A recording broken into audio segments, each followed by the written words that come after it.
Friends, the China-Zun collision incident is getting more and more heated, and the deeper we dig, the more interesting it gets. The female Liu Jinhua, who is neutral, has come out to refute the rumors, and another male Liu Jinhua has surfaced.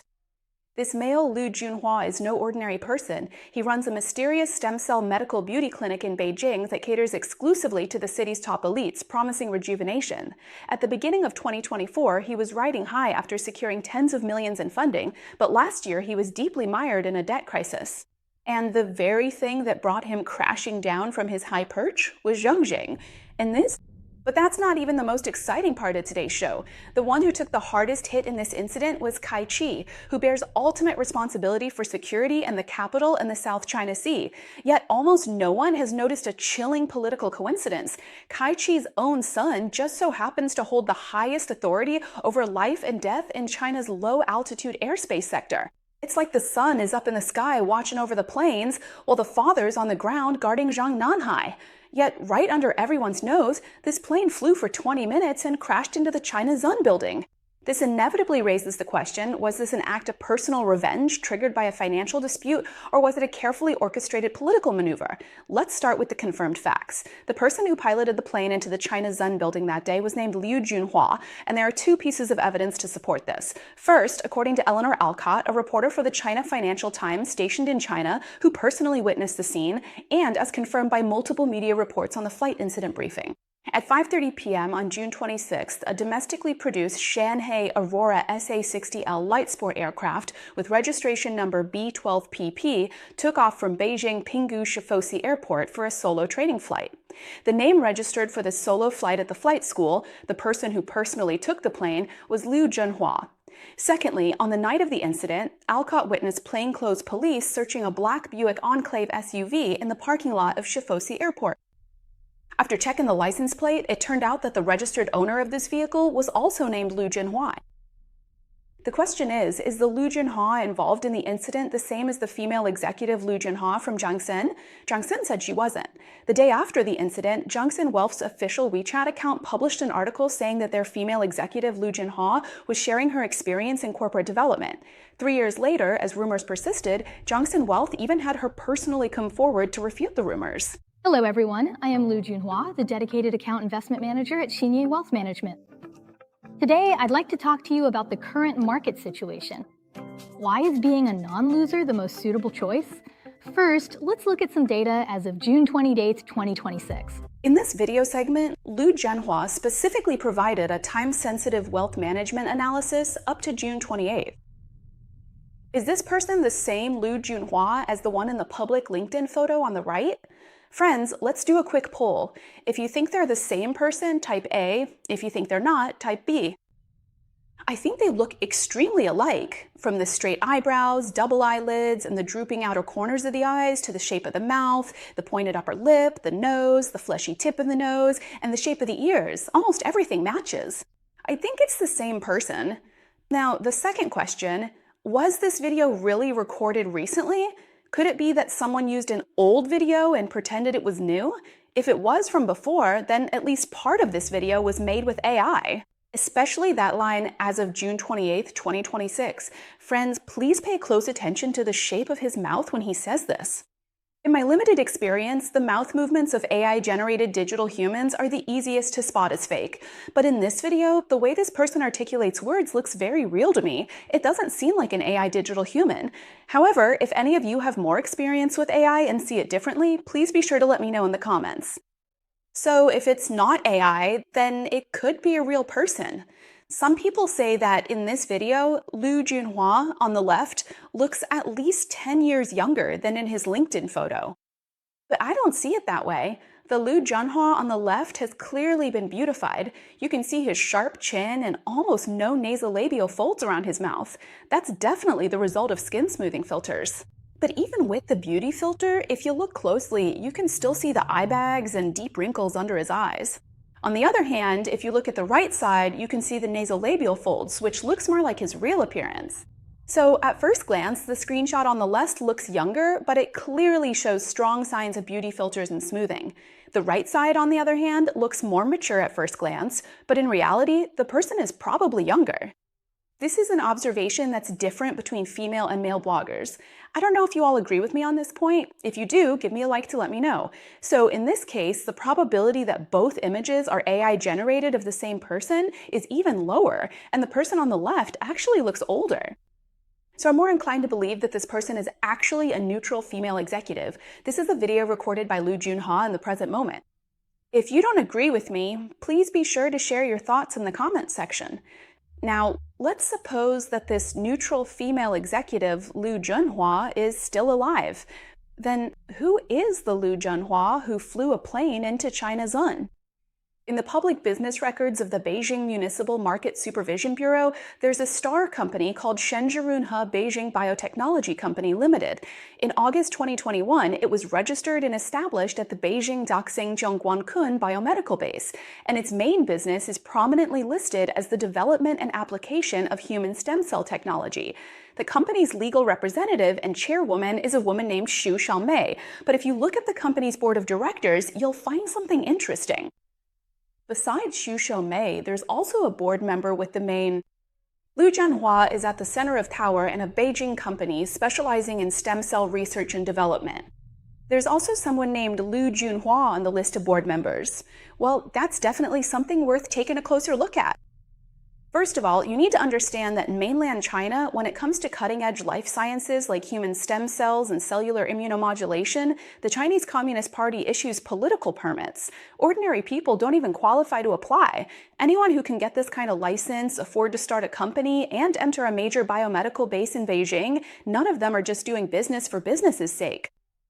Their clients are not ordinary people who just want to get double eyelid surgery, but rather Beijing's top elite, those who fear death the most and want to live a few more years, top-ranking officials, state-owned enterprise bosses, and those with red aristocratic bloodlines. In their circle, a so-called stem cell rejuvenation injection is often priced at over 1 million RMB. After a full course of treatment, the total cost is equivalent to the price of an apartment within Beijing's 3rd Ring Road. This isn't just about the privileged elite fighting aging, enjoying special privileges, and extending their lives. In the financial world, he also has another hidden identity, the best channel for money laundering. A big shot holding a sum of money that can't see the light of day just happens to need these kinds of highly marked up, impossible to verify, exclusive industries as white gloves to launder dirty money. And the stem cell industry is the perfect vehicle for these white gloves. Why is that? Because there's no upper limit to how expensive it can be. A single injection can sell for 1 million, and selling it for 5 million is still considered reasonable, and that's still within reasonable costs. There's no way to audit it, regulators can't investigate, and outsiders can't make sense of it. Now, let's look at Lu Junhua, the female executive at Zhangzheng. Yesterday, we mentioned that she's a T executive managing Zhangzheng's ultra-high net worth clients and certain strategic institutional clients, according to public data disclosed by mainland financial media and CN Wealth Management in June of this year. This female executive, Lu Junhua, was in charge of a dedicated line that, as of the end of last year, had served more than 11,500 clients in total. In other words, within Zhongxing's system, this female executive holds the purse strings for over 10,000 of the most elite, well-connected, ultra-high net worth private banking clients. To put it more bluntly, she's essentially the ultimate white glove agent at China CITIC Bank, specifically handling gray area wealth management and family trust investments for the most elite and well-connected tycoons. And among these top-tier tycoons, I think we all know that the vast majority are certainly CCP elites. So on one hand, you see a board member providing privileged, life-extending stem cell cosmetic treatments for the powerful. On the one hand, there's Lu Junhua, whose businesses are so expensive there's practically no upper limit. He provides the perfect channel for laundering dirty money. On the other hand, there's the female executive Lu Junhua, who controls the pockets of tens of thousands of top-tier tycoons at CITIC. One can launder money, the other has access to dirty money. Put them together and you have a perfect money laundering loop. The key point is that these two people even have the same name. So, based on these facts, let's make a bold speculation. Suppose the person who crashed into China's Un was the male Lu Junhua. What could his motive be? Less than 3 weeks before the crash, on June 5th, China's National Financial Regulatory Administration issued a huge fine of 11.4 million yen to CITIC, citing imprudent management of loan and wealth management businesses. But this fine reveals three things. First, there are gray areas in CITC's internal wealth management operations. Second, this gray business has blown up. Third, the CCP's fines are basically just a neutral critical illness notice. So is it possible that this man Liu Junhua's company had loans from CITIC that weren't handled prudently? And could CIT being fined have affected Liu Junhua's company as well? Then, in order to protect itself after being fined, did CITIC decide to cut off the gray area funding to Liu Junhua's company, leaving him with no way out and forcing him into a desperate showdown with CITIC? This is a reasonable speculation. What do you all think about this guess? Let me ask two questions, so please listen carefully. First, do you now believe more that the person involved in the crash was the female executive Liu Junhua or the male director Liu Junhua? Type male or female for me. The second question is, what do you think was the motive for the male Liu Junhua to crash into ChinaZoom? Friends, please remember to stay neutral. State-owned capital giants like this naturally carry the bloodline of the highest level elites. For decades, CITIC Group and its subsidiaries, CITIC Bank, CITIC Securities, and CITIC Trust have practically become private vaults for countless red families, top executives of state-owned enterprises, and ultra-wealthy individuals to stash and launder money. At this point, it's impossible for the CCP not to send a political signal to CITIC through heavy-handed measures. This is someone deliberately targeting and purging those shadow financial networks and black money channels within China's state-owned big banks. Now, since we're talking about politics, we have to mention the person who suffered the biggest political blow from this incident. Oh, actually, that's not quite right. It's a father and son.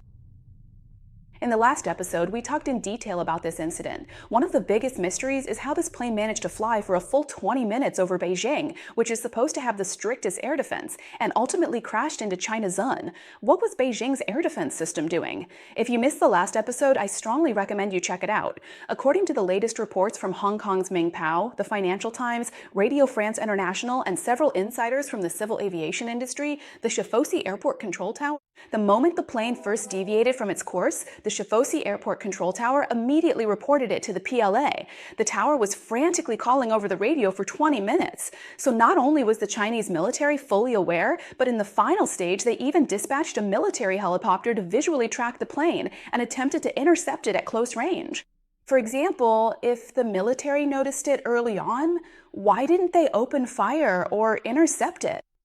There are two reasons. First, the authority to open fire over Beijing's airspace lies in the hands of Xi Jinping and the Central Military Commission. From the control tower's alarm, to the Air Force barracks, to the duty office of the Military Commission, and finally to Xi Jinping's signature and approval, by the time this whole bureaucratic approval chain is completed, the plane has already crashed. Second, there is an unspoken rule in Beijing's political circles. If you see a small plane flying at low altitude in the city, there's a high chance it belongs to a princeling from the third generation of revolutionary families or the child of some top elite. This is one of the ways they flaunt their privilege.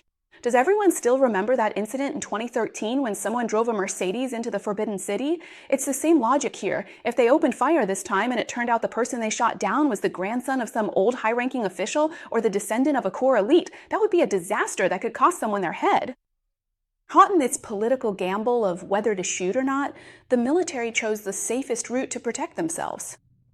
Visually confirming the square formation, and now, after a full 20 minutes, someone will inevitably have to take responsibility for the enormous crime of Beijing's air defense being paralyzed. So, who will that person be? The first to bear the brunt, of course, is Kai Chi, and next is his son, Kai Erjun. So now, let's focus our attention on Kai Erjun. Kai Erjun is Kai Chi's only son, and in the past 2 years, he has been active in Beijing's elite circles. Kai Erjun, an increasingly influential hidden crown prince, was born in Fuzhou in March 1985. He completed his undergraduate studies at Zhejiang University, and both his master's and doctorate were at the School of Public Administration at Zhejiang University. The title of his doctoral dissertation was The Mechanism of Cadre Selection and Appointment and Its Role and Limitations in Vertical Governance. This isn't really academic research. It's actually an early study on how to get promoted within the Chinese Communist Party's officialdom. So what did he do after earning his doctorate? First, he worked as an assistant judge at the Tonglu County Court in Zhejiang Province. Later, he was transferred to the Gudong Subdistrict Office in Sihu District, Hangzhou, where he served as deputy director and secretary of the Youth League Committee. This is a classic path for building up grassroots experience on one's resume. Coincidentally, his path mirrors his father Kai Chi's in Beijing, rising from local levels to the provincial office.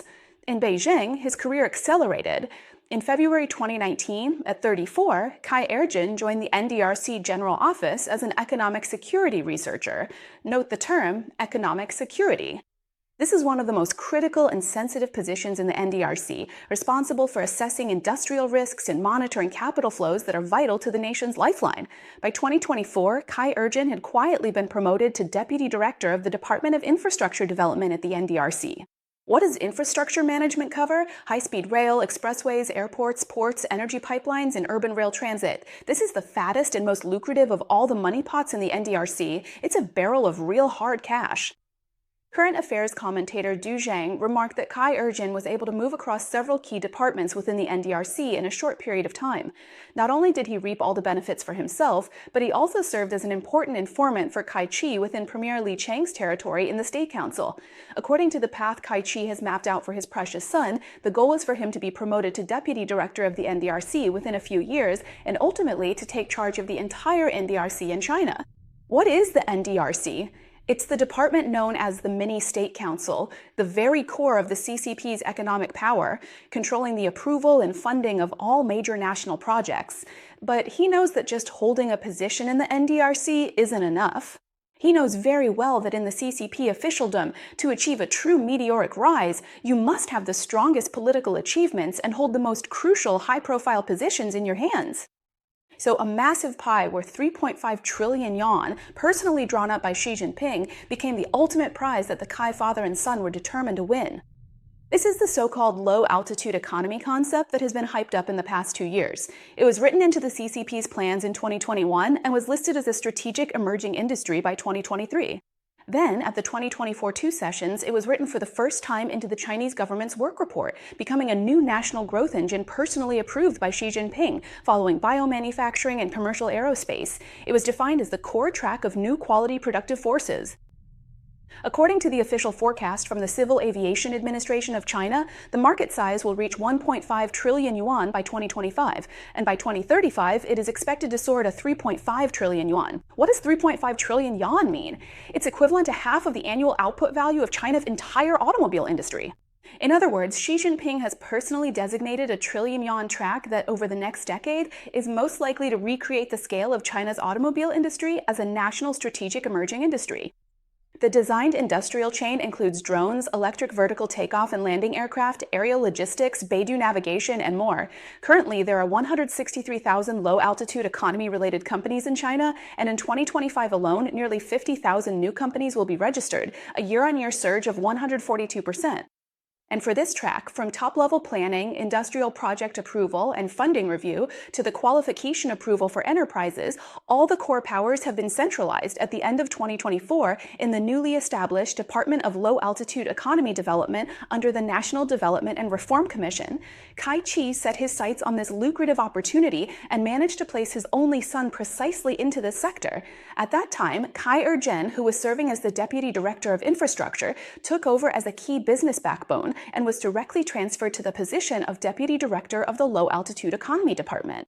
Kai Chi's maneuver was incredibly precise. His calculations were loud and clear. He wanted his son to spend 3 to 5 years in this newly established key department, riding the wave of the country's 3.5 trillion yuan strategic plan, effortlessly racking up political achievements. By then, his son could be promoted directly from deputy director to director, then take a stint in a local government position. And when he returns, he'd be the deputy director of the National Development and Reform Commission, holding substantial assets in his hands. As long as things go according to this script, when the historic windows of the 21st or 22nd Party Congress come around, Kai Erjin will be the youngest and most solid candidate for the Politburo. This is a path that keeps a low profile for 20 years, but leads straight to the pinnacle of power as a successor. But no matter how much Kai-Chi planned, he never could have predicted that the golden path he so carefully chose for his son would be shattered by a mysterious small plane. And it just had to happen at such a crucial and important moment. At this point, I have to tell you about a chilling coincidence in timing. If it weren't for this accident, in just a few hours, the Kai father and son would have been celebrating one of the most important highlights of their political careers, the official launch day of the low-altitude economy on July 1st. What's this all about? It's because the newly revised civil aviation law of the People's Republic of China officially sets July 1st of this year as the implementation date for the low-altitude economy. This new law, for the first time, clearly defines the legal regulations for airspace below 300 meters. In other words, previously, the low-altitude economy in China was just a policy slogan, but starting from July 1st, the new law will officially take effect. Once this law is implemented, all airspace below 300 meters across China and all approval rights for low-altitude drone flights will be officially and legally centralized under the Low-Altitude Economy Department of the National Development and Reform Commission. In other words, starting from July 1st, the power in Kai-Chi's son's hands will have absolute legal protection, and he will become the chief operator of this emerging trillion-yuan sector in China.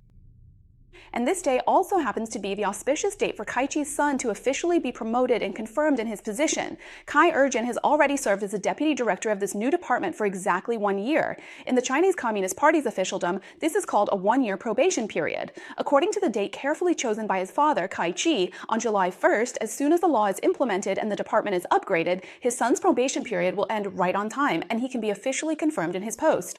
A green fast track, leading state to a full director position? But who could have imagined that? With less than 5 days left before this day at the top, the golden road Kai-Chi had so carefully paved for his son was completely shattered by a small plane. So you see, did Liu Junhua crash into a building? No. What he crashed into was the gray, exclusive capital chain behind CIT Bank. He crashed into which network within Beijing's air defense system? More importantly, he crashed into the so-called world's most tightly guarded Beijing air defense network, this false myth. He crashed into the political succession blueprint that Kai-Chi and his son had painstakingly built over 20 years. He crashed into the 3.5 trillion yen low-altitude economy pie personally drawn up by Xi Jinping. A small plane's 20-minute flight has triggered the biggest political earthquake in the Chinese Communist Party for 2026, and there's more drama to come. Subscribe to True Perspective, and let's keep tracking this together. All right, that's all for today. Thank you all for watching. If you enjoyed my show, don't forget to give me a like before you leave. New friends, you're welcome to subscribe to True Perspective. If you have anything to say, do you agree with my predictions today? If not, please be sure to share your insights with me in the comments section. Alright, and I sincerely ask everyone to share my video with more friends. Every interaction from you is my greatest support and also helps trigger YouTube's recommendation algorithm. Oh, and don't forget to click that hype feature. Thank you, everyone. Okay, thank you all for watching. We'll see each other again at the same time on Thursday on True Perspective. Don't miss it. Bye-bye.